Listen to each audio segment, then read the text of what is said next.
There's no mic? Yes, Okay. he's not sitting well. Okay. Uh, Dear caretaker president,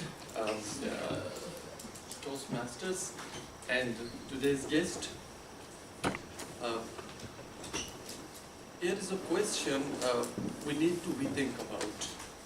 Is vulnerability something to be treasured or hidden from?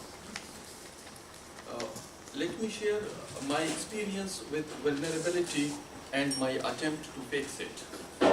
Some 20 years ago, I had an opportunity and had a problem. The opportunity, my college offered me 5-day trip and I badly wanted to go. Because I had never been anywhere except my hometown and newly arrived city of Karachi. The problem, in order to earn that trip, we all were supposed to prepare a small welcome and thank you speech in English for all our hosts in all those sites where we were supposed to visit. Now I'm terrified. Let me confess over here, even in my school days, I could not read in English properly, let alone speaking it. One of my family elders dumped me somewhere in PSCC, Park American Culture Center, to learn the language, where all my class fellows and teachers are in unison to believe that I am either stupid or lazy. In fact, I was not comfortable with the social situation at that time in speaking with the people. Anyhow, I spent my some time there, but I could not, fulfill the requirement which I was supposed to do it, and I was desperately to earn to learn that small speech in order to qualify for the visit. Someone were there in PSCC informed me about a group, a club with a strange name in a very strange place with completely strange people. The name of the place was Havari Tower, and the strange name of the club was Toastmaster. He advised me to join it to improve my communication skills. In short, once I reached there, I was welcomed by the radiant smile of Toastmasters. But that was the only good thing which happened to me in that evening. When I was invited to speak in front of them, I stood frozen. For a period lasted around 50 to 60 seconds, but it felt like me an eternity. With sweaty palm, racing heart, fast breathe, I was the textbook case of stage fright. I was even felt dejected. The president of Toastmaster Club seemed to me a hypocrite to the core. He said, Asghar, you are good. You are a pretty smart guy, which I was not. But what I didn't know then and do know now, that Toastmaster clubs and their presidents do everything in their hand to encourage the member of this club and the guest to come out and stay on. That episode proved to be the first and last day in the Toastmaster Club. Now fast forward to 2018. 20 years flew by. I went on to complete my university education, then picked up a job from public sector, married.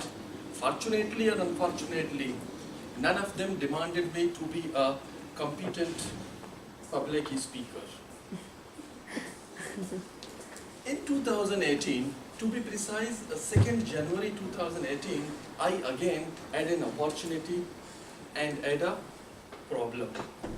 The opportunity, after 16 years of service, I was promoted up to a level of a mid-career officer, where we are, among many messy things, supposed to deliver presentations to our high-ups and speeches for various social gatherings such as school award distribution ceremonies. Now the problem part. Unlike my college days, while I did what I was required to do, I could not bring the best of me in those while delivering those presentation and speeches. Here comes the regret. The regret is, I wish I could not have left.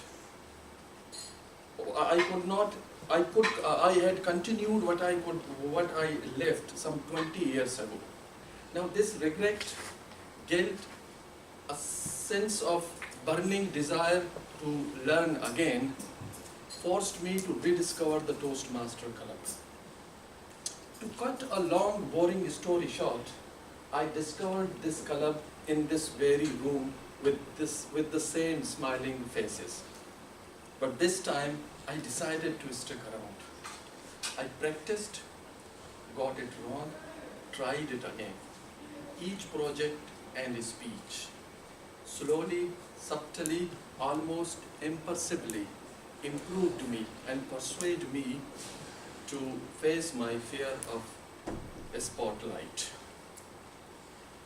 I received positive feedback from my mentor and evaluators who taught me that if you are not good at something at first, you become good through dedicated and consultant efforts. Some time ago, I spoke in Quetta. Some 9 days ago, I spoke in Quetta, and as you know, a good Toastmaster never turn down an opportunity to speak. TM Zaid Kalia will testify this. That day also cemented my belief in this club. Now, I wonder about those people who left this club in halfway. What would their path looked like had they stayed here a bit longer? Now, today, over here, I have couple of things to ponder. I can see some newcomers or even a guest today. They may be thinking like me that coming over here and talking for 60 to 50 seconds will not be their cup of tea.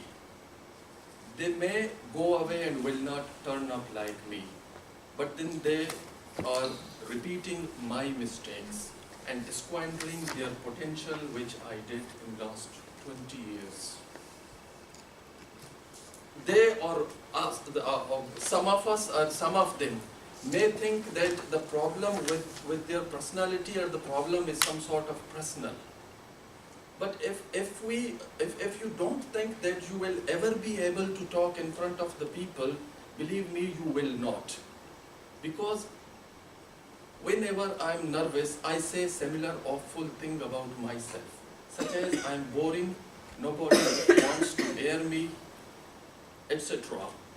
But then such sentences actually formed by our internal narratives. If once we change that internal narrative, we overcome this personality issues. Another thing which I heard time and again is about fear. Many things has been said about it.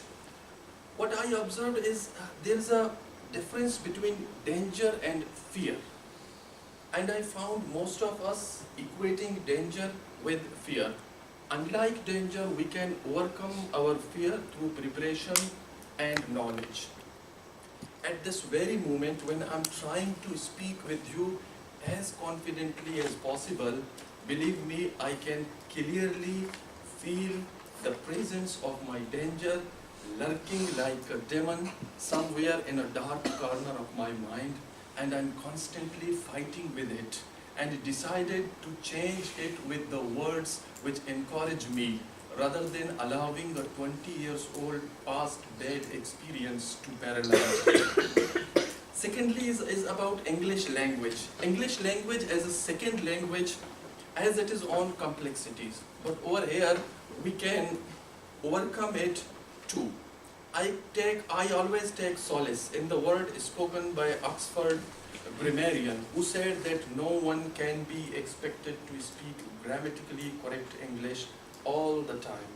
So let us all be vulnerable over here and let our grammarian have a field day.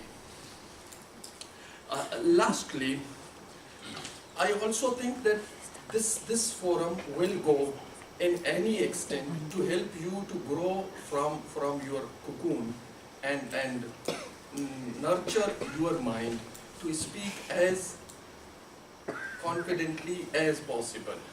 They even clap for you loudly when you finish your speech and go to your chair. Thank you.